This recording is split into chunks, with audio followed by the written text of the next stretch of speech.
We're moving on here with some exponential and logarithmic equations in the next section.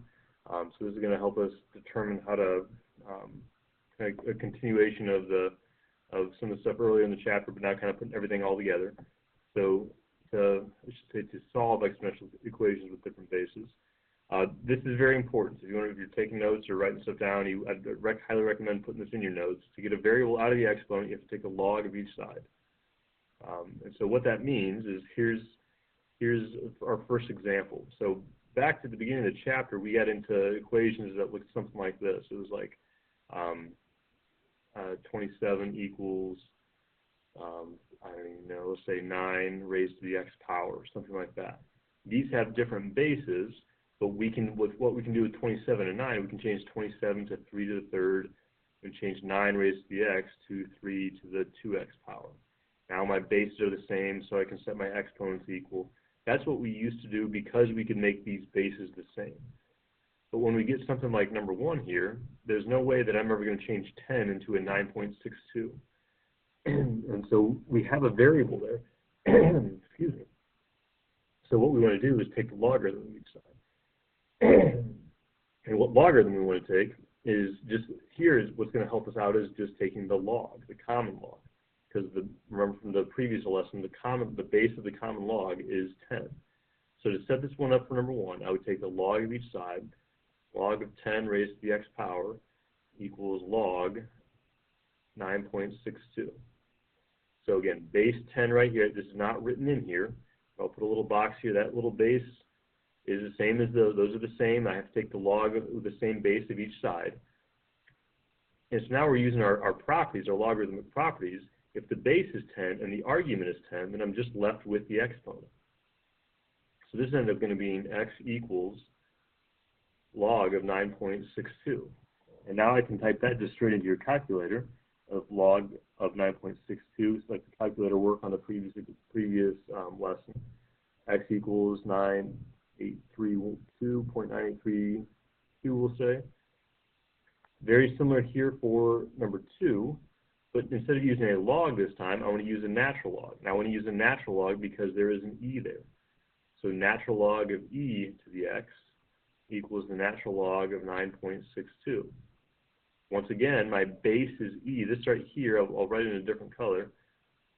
Log base e of e to the x equals log base e of 9.62. I'm going to just put a box around this because we're not going to use it. I wouldn't expect you to, but recognize here, natural log of e is the same thing as log base e of e. So these go away. These go away right here. You're left with just that exponent, which is x. X equals the natural log of 9.62.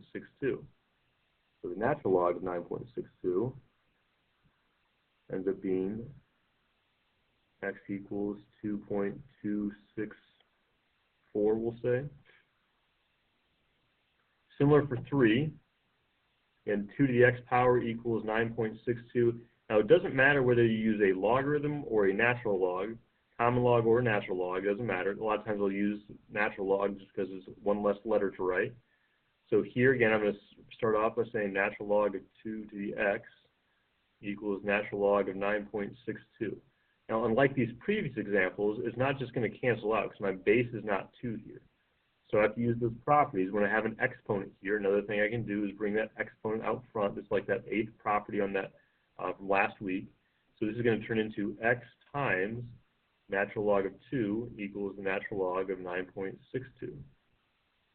So solving this for x equals natural log of 9.62 divided by the natural log of 2. Plugging that into your calculator, you're going to get x equals 3.266.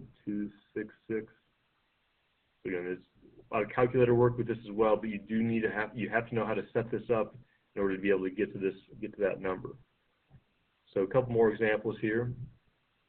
Number 5, same premise as the previous 2, or I'm sorry, number 4, same premise as the previous 3 that we just did.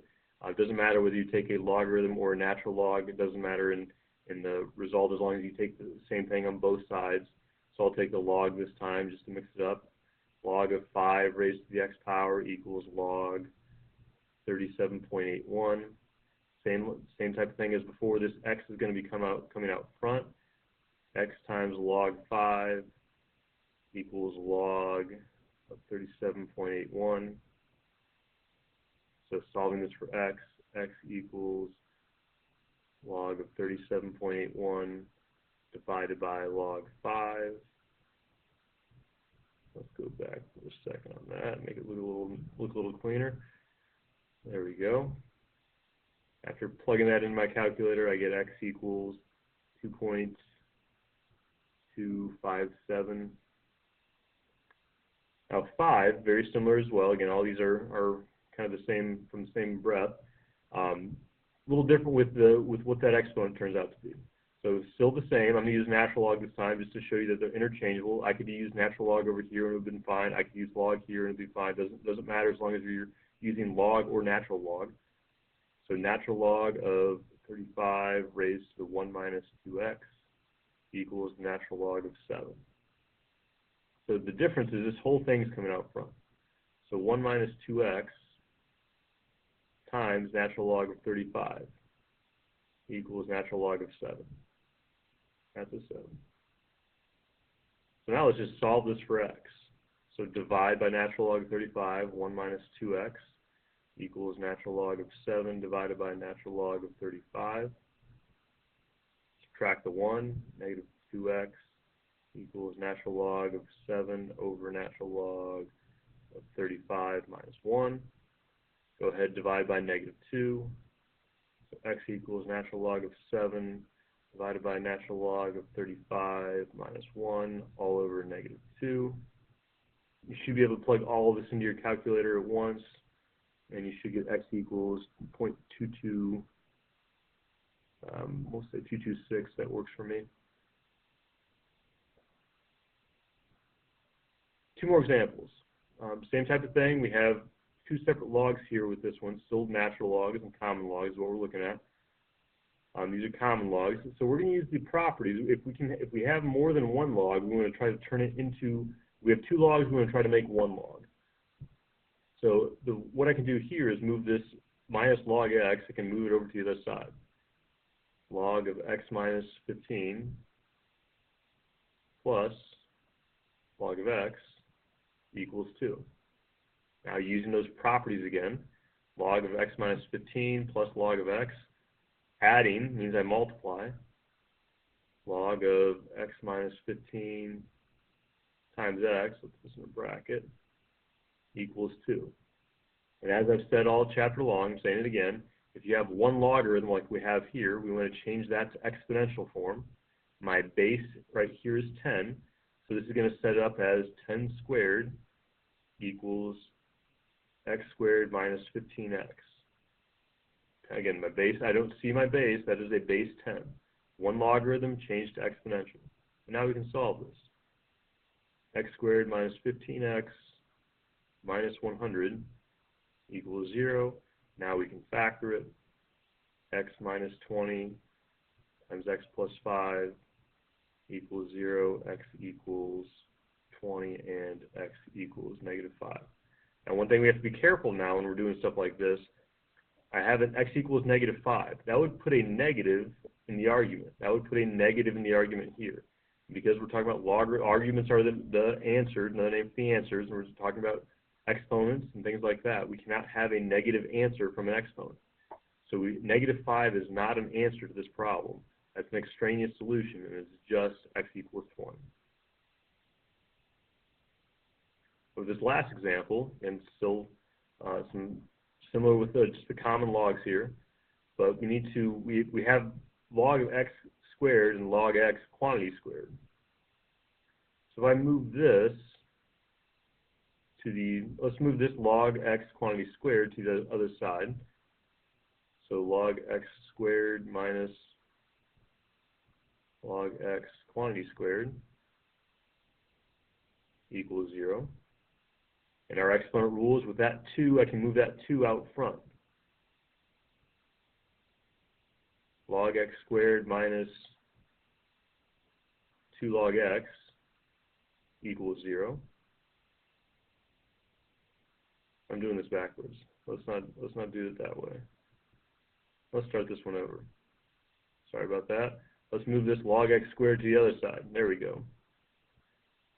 Log x quantity squared minus log x squared equals 0. Good. I moved this to the left. Sorry about that.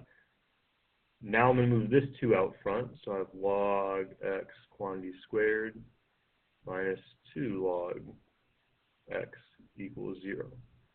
What do log x quantity squared and negative 2 log x have in common? They have a log x. So I'm going to factor out a log x. I'm left with log x minus 2 bracket equals 0. I set each of these equal to 0. Log x equals 0. Log x minus 2 equals 0, and just solve. Here's our one logarithm with one log. We always want to change it to exponential. My base is 10, so I would set this up as 10 to the 0 equals x. Anything to the 0 power, of course, is 1. X equals 1. Log x equals 2. Again, there's my one logarithm. I want to change this to exponential. 10 squared equals x. 10 squared is 100. So be careful with these. Kind of take your time going through those. You will end up factoring a little bit, but that is all for this lesson.